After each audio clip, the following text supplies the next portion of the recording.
तो इस तरह से बदतमीजी से बात करना भी ठीक नहीं है।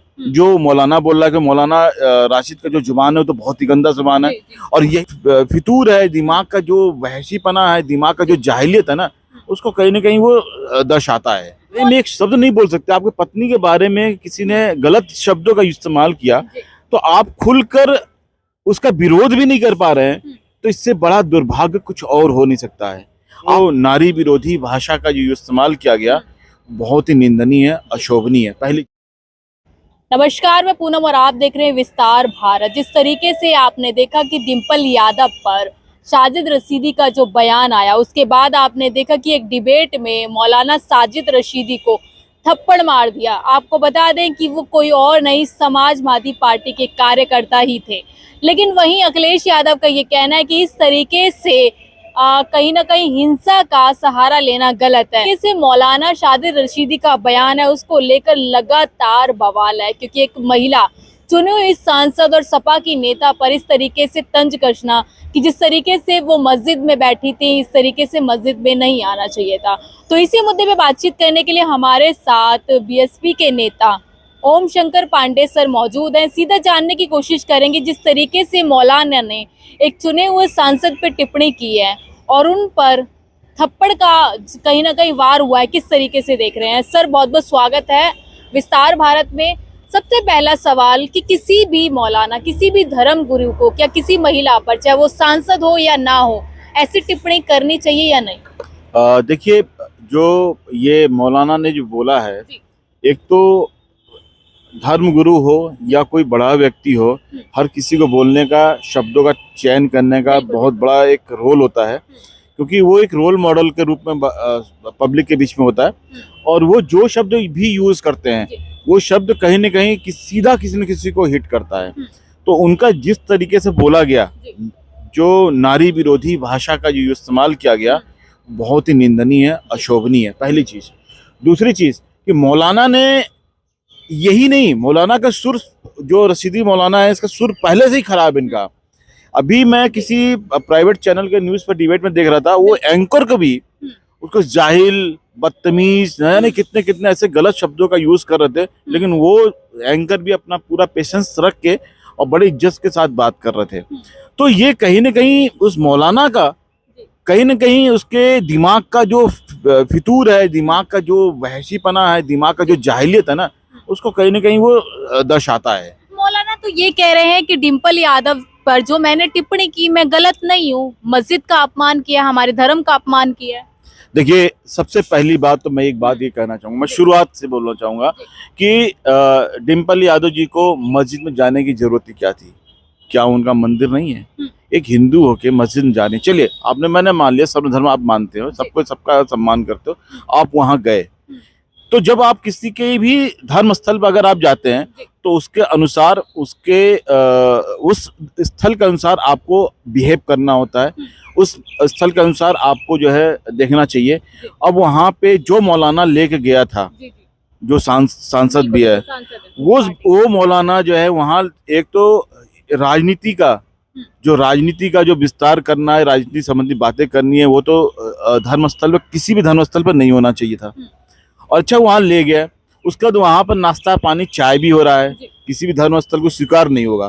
बैठे क्या वो? नहीं, उसके बाद नाश्ता पानी भी आता, जो मैंने डिबेट पे देखा है, सुना है, वहाँ चाय पानी नाश्ता भी उन्होंने कराया, जो रशीदी ने खुद बोला इस बात को। तो वहाँ पे ये काम कराया गया। और जब आप दूसरे के धर्म स्थल पर जाते हो आप, तो उसके अनुसार आपको एक करना चाहिए, उसके हिसाब से आपको फॉलो करना चाहिए। अगर हम गुरुद्वारे में भी जाते हैं तो सर पर बांधते हैं, जैसे वहाँ बांधा जाता है, मंदिर में भी जाते हैं तो सर पर दुपट्टा रखा जाता है, साड़ी रखी जाती है, ठीक है।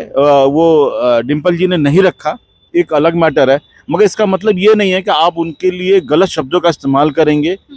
आप उनको बताएं कि साहब, मैडम, आप इस तरीके से मस्जिद में जा रहे हैं, या उनके साथ जो मौलाना थे, वही तो मौलाना थे ना, उनको बताना चाहिए था, टोकना चाहिए कि मैम थोड़ा सा ना, हमारे यहाँ, हमारे धर्म में इस तरह से थोड़ा मान्यता है, तो थोड़ा सा वैसे थोड़ा ठीक कर लो आप। एक सवाल सर ये उठ रहा है कि उनके साथ इकरा हसन भी थी, तमाम जो सांसद हैं वो भी मुस्लिम धर्म से आते हैं, उन्होंने इस बात पे आपत्ति नहीं जताई। यहाँ तक कि इकरा हसन का ये जवाब है कि कहीं ना कहीं ऐसे धर्म गुरु को बहिष्कार करना चाहिए। तो क्या लग रहा है, जो मौलाना साजिद रशीदी बोल रहे हैं वो गलत है या फिर डिम्पल यादव का जिस तरीके से मस्जिद में जाना वो गलत था? ये दोनों ही गलत है।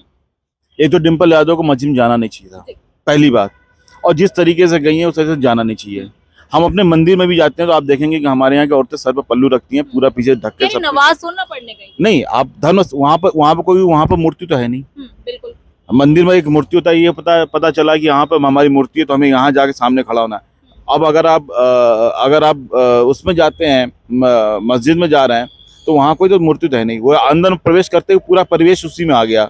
ठीक है, आप उस तरीके से जाइए। ठीक है, हमारे हिंदुओं में ठीक है कि हमारे यहाँ उतना चीज़ों का अगर नहीं अगर आप देखा जा रहा, ठीक है, इकरा हसन ने ही कौन सा उनको बता दिया कि आप ऐसा नहीं ऐसा कर लीजिए, और बताती तो जरूर करती हो, ऐसा तो नहीं कि नहीं करती हो।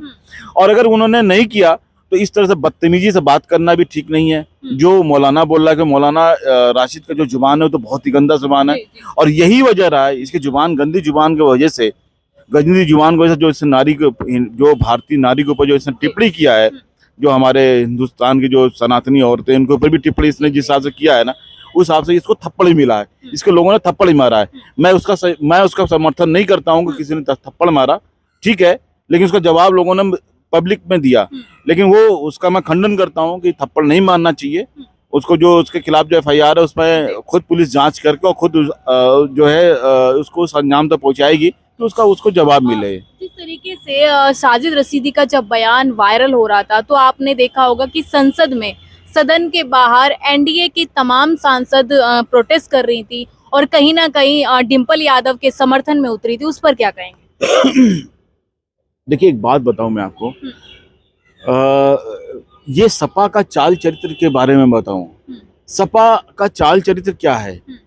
ये अखिलेश यादव जी जब से आए हैं, अगर आप अपनी पत्नी के बारे में एक शब्द नहीं बोल सकते, आपकी पत्नी के बारे में किसी ने गलत शब्दों का इस्तेमाल किया तो आप खुलकर उसका विरोध भी नहीं कर पा रहे हैं, तो इससे बड़ा दुर्भाग्य कुछ और हो नहीं सकता है। आप सोचिए कि अगर यूपी में जिस दिन ऐसी सरकार बन जाएगी या जिस दिन अखिलेश यादव अगर CM बन जाएंगे, तो जो व्यक्ति अपने पत्नी के बारे में शब्द पर नहीं बोल पा रहा है, वो क्या आगे किसी भी बहन बेटी के लिए बोल पाएगा? नहीं बोल पाएगा। लेकिन डिम्पल यादव का तो कहना है ना कि जिस तरीके से NDA की तमाम सांसद धरना प्रदर्शन कर रही हैं, वो मणिपुर के लिए क्यों नहीं करती? तो ज्यादा बेहतर होता, मेरे लिए क्यों उतरी है? देखिए, मैं अगर आप अपना चीज हटा के, अपने से फोकस हटा के आप दूसरे से डाइवर्ट करना चाहती हैं, पहले तो सबसे पहले आपको पति को बोलना चाहिए था, आपके पति ने नहीं बोला। तो अखिलेश यादव कहीं ना कहीं वोट की राजनीति कर रहे हैं, सबसे बड़ा वोट की राजनीति कर रहे हैं। और इनका जो इनका सर पे जो टोपी है ना लाल कलर का, ये क्या है? ये हिंदुओं के रंग से रंगा हुआ है, हिंदुओं खून के रंग से रंगा हुआ है। आपने जिस हिसाब से हमारे साधु संतों के ऊपर गोली चलवाया था, जिन्होंने मरवाया था, ये उनसे रंगा हुआ है। तो हर हिंदू को, हिंदू नहीं अखिलेश नहीं, ये हर हिंदू को ये बात समझना चाहिए, हर सनातनी को समझना चाहिए कि ये हिंदू तो जरूर हैं, हिंदू तो जरूर हैं, बाई बर्थ जरूर है, लेकिन इनका जो काम है, जो उनकी चीजें हैं, जो फेवर करने का जो इनका तरीका है, वो हिंदुओं के प्रति नहीं, सनातनियों के प्रति नहीं है। कहते कि मैं दिखावा नहीं करना चाहता कि मैं सनातनी हूँ, जिस तरीके से मोदी सरकार करती है, तमाम सरकारें करती है कि धर्म का चोला ओढ़कर किसी भी मुद्दे पर राजनीति करना, मैं धर्म की राजनीति नहीं करना। मुझे इस बात की हंसी आती है कि वो कह रहा है कि मैं दिखावा नहीं करना चाहता, जैसा आप बता रही हैं कि अभी अनुरुद्धाचार्य के ऊपर उन्होंने एक सवाल पूछा कि जब भगवान कृष्ण का जन्म हुआ था, उनको किस नाम से उनकी माँ ने पुकारा था, तो फिर उन्होंने सनातनी क्यों क्वेश्चन अपनाया? सनातन क्वेश्चन क्यों अपनाया? देखिए, अखिलेश जी ने सनातन का क्वेश्चन अपनाया है ना, उनको नहीं अपनाना चाहिए, दिखावा नहीं करना। जब वो कहीं हिचकिचाए या सही जवाब उनके हिसाब से जवाब जो देना चाहिए था वो नहीं दिया, तो उन्होंने कहा आपका रास्ता अलग, मेरे रास्ता अलग। यानी पहले तो सनातन का रास्ता था, एक ही था, सनातन रास्ते पे चल रहे थे, यानी कि तो कैसे कर सकते हैं कि हम दिखावा नहीं करते हैं या हम काम नहीं करते? अगर मैं कहता हूँ आप दिखावा नहीं करते हो, लेकिन आप दुनिया का कौन सा ऐसा व्यक्ति होगा जो अपनी पत्नी के ऊपर की गई टिप्पणी पे एक भी जवाब न दे, या एक ही टिप्पणी? चुप्पी तोड़नी चाहिए थी। दो बिना चुप्पी तोड़े, मतलब ये संदेश जाता है कि हमारे इनके राज्य में जैसे पहले भी बहन बेटियां सुरक्षित नहीं थी, पुलिस इनके लोगों को भैंस ढूंढा करती थी। कितने बच्चे लापता हुए, कितनी लड़कियां लापता हुई, कितनी दलित लड़कियां लापता हुई, लेकिन उनके बारे में उन लोगों ने कभी खोज खबर नहीं लिया, भैंस ढूंढते रहे। और ये पार्टी सबसे बड़ा दलित विरोधी, जो आप PDA का आज नारा लगा चलती है ना, सबसे बड़ा दलित विरोधी है। दलित विरोधी सबसे बड़ी जो नेता थी हमारी बहन जी, उनके ऊपर इनके नेताजी ने क्या किया था। अगर उस दिन 2 आदमी आकर नहीं बचाए होते तो शायद आज कुछ और ही इतिहास होता। तो ये कहते हैं कि हम दलित समर्थक है, पीडीए बोलते हैं, ये सबसे बड़े दलित विरोधी हैं। अब दलितों के लिए ये कुछ नहीं कर रहे हैं, सिर्फ दिखावा कर रहे हैं, टोपी पहन कर, ये करके वो करके, और कुछ काम नहीं कर रहे हैं। लास्ट क्वेश्चन, मौलाना साजिद रशीद पर जिस तरीके से एफआईआर हुई है, उन्हें सजा होनी चाहिए या नहीं? देखिए, ये तो जांच का विषय है, और मुझे लगता है कि अगर उन्होंने गलत स्टेटमेंट दिया, गलत बात कहा है, क्योंकि बार बार वो लगातार हर चैनल पे आकर अपनी सफाई दे रहे हैं और कि मैंने गलत नहीं बोला, लेकिन उनके किसी भी चैनल, किसी भी डिबेट में उठाकर आप देखिए कि उनका भाषा, लैंग्वेज बहुत ही गलत है। उन्हें मतलब गलत लैंग्वेज यूज करने में जरा भी हिचक नहीं है, किसी को जाहिल बोलने में, बदतमीज बोलने में, अनाप शनाप बोलने में 1% का भी हिचक नहीं लगता है।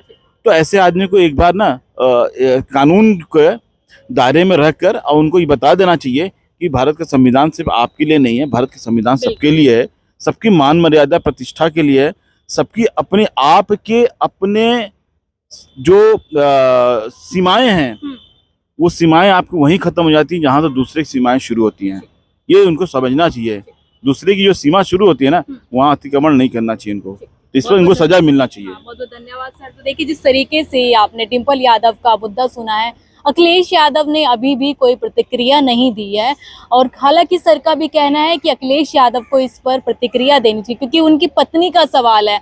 लेकिन वहीं मौलाना साजिद रशीदी का ये कहना है कि मैंने कुछ गलत नहीं कहा, और मेरे को जिस तरीके से थप्पड़ मारा, जिस तरीके से मेरे को लगातार धमकी आ रही है, गलत है।